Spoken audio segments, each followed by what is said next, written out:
The laughter still echoes in my ears, a sharp, stinging sound that revisits me in quiet moments, a phantom reminder of the day my world tilted on its axis. They chuckled, those colleagues, a mix of pity and thinly veiled schadenfreude dancing in their eyes as I packed my meager belongings into a cardboard box.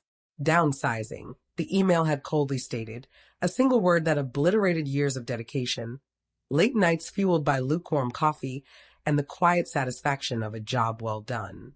They didn't understand the knot of fear tightening in my stomach, the cold dread that seeped into my bones as I walked out of those glass doors for what I thought was the last time. They just saw another casualty of corporate restructuring. Before I tell you what happened in my story, if you've ever felt the sting of unexpected change or believe in the power of hidden potential, then this is for you. I think you understand that sometimes the greatest discoveries are made in the darkest of times, so I want to share what unfolded after that fateful day. Please support my story. Every like, every subscription helps me share more of this journey, and tell me in the comments, what city are you listening from? Your engagement fuels this narrative. The initial days were a blur of disbelief and a gnawing emptiness. The rhythm of my life, once dictated by deadlines and meetings, had abruptly ceased. The silence in my small apartment was deafening, punctuated only by the relentless ticking of the clock, each tick a stark reminder of the time stretching endlessly before me. Sleep offered little respite. My dreams haunted by the faces of my former colleagues, their laughter morphing into mocking pronouncements of my inadequacy. I had poured my heart and soul into that company for 7 years. I started fresh out of university, bright-eyed and eager, a junior programmer thrilled to be part of something bigger than myself. I climbed the ranks steadily, my dedication and meticulous attention to detail earning me the respect of my team lead and the grudging acknowledgement of some of the more senior developers. I wasn't the flashiest or the most outspoken, but I was reliable, a problem solver who could untangle the most complex lines of code with quiet determination. The software we worked on was intricate, a sprawling ecosystem of interconnected modules that powered a significant part of the company's operations. I knew it inside and out, every quirk, every hidden pathway, every elegant solution I had painstakingly crafted over the years. It was more than just a job. It was a part of me, an extension of my mind. The day the news broke, it felt like a personal betrayal. The CEO's carefully worded email spoke of necessary streamlining, of adapting to market changes. But all I heard was that my contribution, my years of unwavering commitment, were deemed expendable. The severance package was a paltry sum, a temporary bandage on a gaping wound. As I navigated the bureaucratic process of unemployment claims and the disheartening ritual of sending out countless resumes, a seed of an idea began to sprout in the back of my mind. It was a faint whisper at first, a nagging thought that refused to be silenced. During my time at the company, I had often encountered inefficiencies in the software, small bottlenecks, and clunky workarounds that we had learned to live with. They weren't critical flaws, but they slowed things down, adding unnecessary complexity to daily tasks. In my own time, fueled by a desire to learn and improve, I had tinkered with potential solutions, drafting snippets of code, sketching out alternative architectures. These were just personal projects, exercises to keep my skills sharp and my mind engaged. I had never shared them, too focused on the immediate demands of my job. But now, stripped of that routine, with an abundance of unwanted time stretching before me, those dormant ideas began to resurface with a new urgency. What if I could actually implement some of these improvements? What if I could take the intimate knowledge I had gained over those years and use it to create something better, something more efficient? The laughter of my former colleagues echoed again, this time tinged with a new layer of defiance. They thought I was finished, washed up. They saw me as a casualty. But they didn't know about the countless hours I had spent immersed in the intricacies of that software, the hidden understanding I had quietly accumulated. They didn't know about the seeds of innovation I had been nurturing in the solitude of my own mind. Driven by a potent cocktail of resentment and a flicker of hope, I began to delve back into the digital world I knew so well. My old laptop became my sanctuary, the glow of the screen illuminating my face late into the night. I dusted off my old project files, the lines of code and architectural diagrams suddenly imbued with a new significance. The severance money was dwindling, and the fear of the unknown loomed large. But with each line of code I wrote, with each problem I solved, a sense of purpose began to reemerge. It wasn't the same as the validation of a steady paycheck or the camaraderie of a team, but it was something. It was a quiet sense of accomplishment, a belief in my own abilities that had been somewhat dulled by the routine of corporate life. Days bled into weeks. My apartment, once a symbol of my stable existence, transformed into a makeshift development lab. Empty coffee cups and scattered notes became the landscape of my new reality. I was working harder than ever, but it felt different. This wasn't driven by deadlines or the expectations of others. This was driven by my own internal fire, a desire to prove not just to them, but to myself, that I was more than just another cog in the corporate machine. Slowly, painstakingly, my ideas began to take shape. I focused on one of the most cumbersome modules of the software, a reporting system that was notoriously slow and prone to errors. I remembered the countless times my colleagues and I had grumbled about its inefficiencies, the hours wasted waiting for it to generate even the simplest reports. I had always believed there was a better way, a more streamlined approach. Now, I had the time and the motivation to find it. I dove deep into the existing code, dissecting its logic, identifying the bottlenecks, and envisioning a more elegant solution. It was like revisiting an old friend, one I knew intimately but had never truly understood. As I explored its hidden corners, I began to uncover layers of complexity that even some of the senior developers had overlooked. There were redundancies, inefficient algorithms, and outdated protocols that were dragging the whole system down. With each discovery, my resolve grew stronger. This wasn't just about fixing a few bugs, it was about fundamentally reimagining a core part of the software. It was about taking something flawed and making it better, more efficient, more user-friendly. I spent hours experimenting, writing and rewriting code, testing and debugging. The process was often frustrating, filled with dead ends and moments of self-doubt. But the memory of that laughter, the dismissive glances, fueled my determination. I would not be defined by their judgment. As my new version of the reporting module began to take shape, a sense of excitement started to build within me. It was faster, more intuitive, and generated more accurate reports in a fraction of the time. I had even added a few features that I knew would be incredibly useful to the users, functionalities that had been requested countless times, but had always been deemed too complex to implement. I knew I had something significant. The difference in performance was undeniable. The streamlined interface was a breath of fresh air compared to the clunky original. This wasn't just a minor improvement, it was a substantial upgrade. The question then became, what do I do with it? The thought of simply offering it back to my former company felt complicated. There was still a raw edge to the dismissal, a lingering sense of hurt. But the software itself wasn't the enemy. The people who had made the decision to let me go were. The software was just a tool, and I knew how much its inefficiencies hampered the work of the remaining employees. After weeks of internal debate, I decided to reach out to a former colleague, Sarah. She had always been kind and supportive, often expressing her frustration with the very reporting module I had just revamped.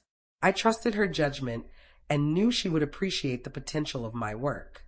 I sent her a carefully worded email, explaining that I had been working on some personal projects and had developed a significantly improved version of the reporting system. I offered to give her a demonstration, no strings attached. Her response was immediate and enthusiastic. We arranged to meet at a neutral location, a small coffee shop a few blocks from our old office. As I sat there waiting for her, a wave of nervousness washed over me. This was it. This was the moment of truth. Sarah arrived, her eyes widening as she saw me. We exchanged polite greetings, the initial awkwardness quickly fading as we delved into conversation about our former workplace and the changes that had occurred since my departure. Then, I opened my laptop. With a few clicks, I showed her the original reporting module, highlighting its sluggish performance and cumbersome interface. Then, I demonstrated my version. The speed was immediately apparent. The reports generated in seconds, the interface clean and intuitive. Sarah's initial polite interest transformed into genuine excitement. She peppered me with questions, her technical mind quickly grasping the implications of the improvements. She navigated the interface, her fingers flying across the keyboard as she explored the new features. "This is incredible," she said, her voice filled with genuine admiration. "This is what we've been asking for years. How did you?" I explained my process, the deep dive into the existing code, the countless hours of experimentation. As I spoke, I could see the realization dawning in her eyes. She understood the value of what I had created. "They have no idea what they've lost," she said quietly, a hint of anger in her voice. "They let go of the one person who could actually fix this mess." We talked for hours that day. Sarah was adamant that I should present my work to the company. She believed it was too valuable to ignore, that it could save them significant time and resources. I was hesitant. The thought of facing the people who had dismissed me was still unsettling. But Sarah's enthusiasm was infectious, and a small part of me, the part that still felt a connection to the work we had done, wanted to see my creation make a difference. With Sarah's encouragement, I drafted a proposal, carefully outlining the improvements and the potential benefits. I sent it to her, and she promised to pass it on to the relevant department heads. Days turned into weeks. The silence was agonizing. I tried to distract myself, continuing to refine my code and explore other potential improvements to the software. But the hope that had been ignited by my meeting with Sarah flickered precariously. Then one afternoon, I received an unexpected email.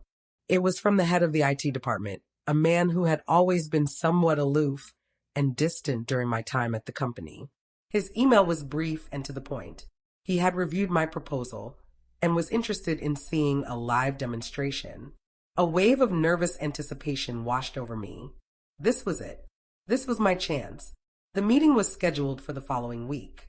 I spent the intervening days meticulously preparing, rehearsing my presentation, and ensuring that my demonstration was flawless.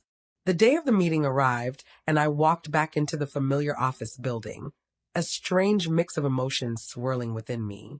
It felt both like coming home and stepping into enemy territory. The meeting room was filled with the same faces that had offered those pitying smiles just a few months prior. There was the project manager who had always taken credit for my work, the senior developer who had scoffed at my suggestions, and a few other team members who had remained silent during my dismissal. The head of IT, Mr. Harrison, sat at the head of the table, his expression impassive. He gestured for me to begin. My hands were slightly clammy as I opened my laptop.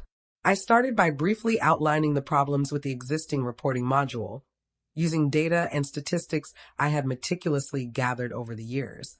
Then, I launched my improved version. The difference was immediately noticeable. The speed was undeniable. The charts and graphs rendered instantly. The interface was clean and intuitive. As I navigated through the features, I could see a flicker of interest in the eyes of some of the attendees. Mr. Harrison remained impassive, but he asked pointed questions, delving into the technical details of my implementation. I answered each question confidently, drawing on my deep understanding of the software's architecture. As the demonstration progressed, the initial skepticism in the room began to dissipate, replaced by a growing sense of intrigue. Even the project manager, who had always been dismissive of my abilities, leaned forward, his brow furrowed in concentration. Then came the moment I had been both anticipating and dreading. I showcased the hidden features I had developed, the functionalities that had been repeatedly requested but never implemented. There was a collective murmur of surprise in the room. "How did you?" Mr. Harrison finally asked, a hint of astonishment in his voice. I explained my process, emphasizing the years of experience and the intimate knowledge of the software that had allowed me to identify these opportunities for improvement. As I concluded my presentation, a heavy silence hung in the air. Then, Mr. Harrison spoke. "This is impressive," he said slowly, his gaze fixed on my laptop screen. "Significantly more efficient than what we currently have. And these additional features, they address several long-standing user complaints." He turned to the others in the room. "What are your thoughts?" One by one, they voiced their agreement. The senior developer, who had once dismissed my ideas, admitted that my approach was far more elegant than anything they had considered. The project manager, his usual air of self-importance slightly diminished, acknowledged the significant improvements in performance. Mr. Harrison turned back to me. "Mr. Davies," he said, his tone now more respectful, "where did you develop this?" "In my own time," I replied, meeting his gaze steadily. After I left the company." A flicker of something that might have been regret crossed his face. "So, this isn't something you were working on while you were still employed here?" "No," I confirmed. "This was developed independently." Another silence descended upon the room. I could feel their eyes on me, a mixture of surprise and perhaps a dawning realization of the mistake they had made. Then, Mr. Harrison asked the question I had been waiting for. "What are your intentions with this, Mr. Davies?" I took a deep breath. This was my moment. "My intention," I said, my voice clear and steady, "is to offer this improved version to the company. I believe it can significantly benefit your operations, save time and resources, and improve the overall efficiency of the software." A murmur went through the room. Mr. Harrison raised his hand for silence. "And what would be your terms?" he asked. This was where it could go in many directions. I could demand a hefty sum, leverage my unique position to extract maximum financial gain. The resentment I still harbored urged me to do just that. But another part of me, the part that still felt a connection to the work itself, had a different idea. "My terms," I said, surprising even myself with the words that came out of my mouth, "are simple. I want my job back." A collective gasp filled the room. They had expected a financial demand, a licensing agreement, something transactional. My request was unexpected, personal. Mr. Harrison looked genuinely surprised. "You want your old position back?"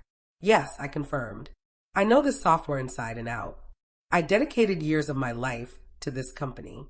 I believe I can still contribute significantly, not just by providing this improved module, but by bringing my knowledge and experience back to the team." The silence in the room was thick with unspoken thoughts. They had let me go, deemed me expendable. Now, I was offering them a solution to a major problem, a solution born from the very time they had forced upon me. Mr. Harrison leaned back in his chair, his expression thoughtful. We would need to discuss this internally," he said finally. "There are processes, HR policies." "Of course," I replied, trying to keep the hope from surging too quickly. "I understand, but I believe this improved software speaks for itself. It demonstrates my capabilities and my commitment." The meeting concluded shortly after that. Mr. Harrison thanked me for my time and my presentation, promising to be in touch. I left the office building, the same glass doors that had marked my dismissal now feeling like a threshold to a potential new beginning. The waiting was agonizing. Days crawled by, each hour stretching into an eternity. Doubt began to creep back in, whispering insidious thoughts in the quiet moments. Had I been foolish to ask for my job back? Should I have focused on a financial settlement? Then, a week later, the email arrived. It was from Mr. Harrison. He requested another meeting. This time, the atmosphere in the meeting room was different. The tension was still there, but it was mingled with a sense of anticipation. Mr. Harrison sat across from me, a different expression on his face, one that hinted at a decision. "Mr. Davies," he began, his voice serious, "we have carefully considered your proposal and your request. Your demonstration was indeed impressive. The improvements you have made to the reporting module are significant, and we recognize the potential benefits." He paused, and my heart pounded in my chest. "Therefore," he continued, "we are prepared to offer you a position within the company." A wave of relief washed over me, so powerful it almost buckled my knees. But Mr. Harrison wasn't finished. "However," he said, his gaze direct, "we believe your skills and your initiative warrant a more senior role. We would like to offer you the position of Senior Software Architect with responsibility for overseeing the development and implementation of improvements across our entire software platform." I stared at him, speechless. This was beyond anything I had imagined. They weren't just offering me my old job back. They were offering me a significant promotion, a chance to lead and shape the future of the software I knew so well. I don't know what to say, I stammered, overwhelmed by the unexpected turn of events. Mr. Harrison offered a rare, small smile. Say yes, Mr. Davies. We believe you have something valuable to offer this company, something we unfortunately overlooked before. And so I did. I said yes. The news of my return, and in a senior role, rippled through the company. The laughter I had heard on my way out was replaced by murmurs of surprise and a grudging respect. The colleagues who had offered pitying glances now looked at me with a newfound curiosity. The project manager, whose complacency had always irked me, now sought my input on various projects. The senior developer, who had once dismissed my ideas, now engaged me in lengthy technical discussions, eager to understand the intricacies of my improvements. The implementation of the new reporting module was a resounding success. The speed and efficiency gains were immediately apparent, and the positive feedback from users was overwhelming. It streamlined workflows, reduced errors, and freed up countless hours that could now be devoted to more strategic tasks. My role as senior software architect was challenging and demanding, but it was also incredibly rewarding. I had the opportunity to apply the knowledge and insights I had gained over the years to address other areas of inefficiency within the software. I formed a small, dedicated team, and together we embarked on a journey of modernization and optimization. We tackled outdated modules, streamlined complex processes, and introduced new technologies that significantly improved the overall performance and stability of the entire system. It was like breathing new life into something I had once thought was stagnant.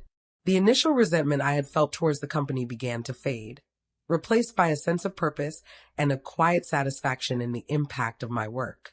The experience of being dismissed had been painful, but it had also been a catalyst, forcing me to tap into a potential I hadn't fully realized before. I learned a valuable lesson during that time, that setbacks, however painful, can sometimes pave the way for unexpected opportunities.